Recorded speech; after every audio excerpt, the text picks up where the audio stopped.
Imam Ibn Qayyim al-Jawziyah has said this, that the soul now will travel. And it'll be different souls have different stations. If it's a bad soul, then its soul will go to Sijjin, a place called Sijjin, a lowly place where all these souls are being punished. Or it will stay in the grave, it depends on Allah. But it will not leave this world. It may stay even on this earth. Sometimes the soul is maybe not being punished, but it's not a good soul. Allah will not allow it to go above the universe. But if you're a good soul, the soul basically gets a station above. What happens here is Allah will put the soul into Illiyin. If you want to read about this, read Surah Mutaffifin in the 83rd Surah of the Quran. Where the soul will go into, it depends, okay, how high it is. Either Allah will just put it in Illiyin. Now what happens in Illiyin? One hadith describes this. That when this all has happened in the grave, when all this has happened, then Allah allows the soul to be raised. And it goes to Illiyin. When it's coming to Illiyin, your family members, my family members, if we're good souls, they start to ask, people start to ask in Illiyin, another soul, who is it? And the name says, so-and-so, the son of so-and-so. Your father, your grandfather, your great-grandfather, whoever they are, your great-grandmother, whoever they are, they will basically come to the front of the doors of Illiyin. They will open their arms to receive you, La ilaha illallah.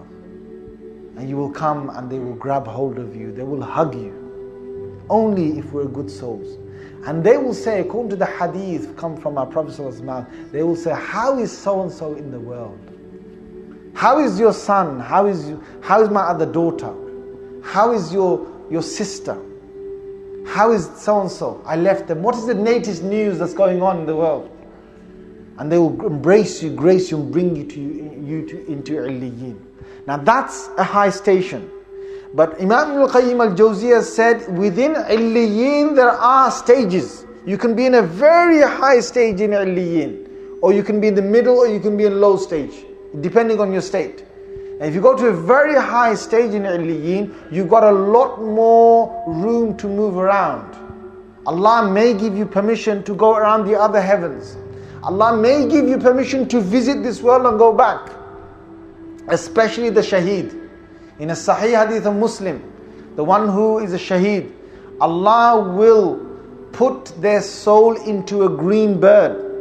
And it's clear, Rasulullah ﷺ said, that green bird will roam around the heavens, will go over Jannah, look at Jannah, fly over Jannah, will go and sit at one of the lanterns next to the arsh and the throne of Allah. That's the width Allah has given to the shaheed. So this bird is basically roaming around over Jannah, in the heavens and so on. There's a station above this. Imam Ibn Qayyim al-Jawziyah says, and this is all from ahadith. He says that's the station of the Anbiya, station of the prophets. And he gives the dalil. The dalil is very clear. When Rasulullah sallallahu alaihi wasallam went to Mi'raj, and he went to Masjid al-Aqsa, who did he see there? The prophets. These were not the prophets in the bodily form, they were prophets in the form of their souls.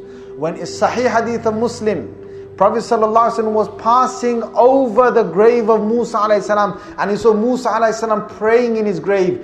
Another Sahih hadith, Rasulullah ﷺ, according to Muslim, he was on the 6th heaven, he saw Musa alayhi.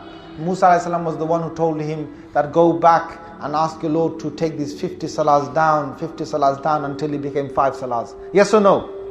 How did he see Musa alayhi in his grave? He saw Musa alayhi in Masjid al-Aqsa, and he saw Musa alayhi up in the 6th heaven in the same night. These are all Sahih narrations. How? This is the extent of the Anbiya. The Anbiya have got the greatest traveling that they can do. In fact, if they want to remain in the graves, they remain in the graves. If they want to go to some heaven, they can go to some heaven. If they want to go to the highest of abode, they can go to the highest of abode. This is the soul of the Anbiya.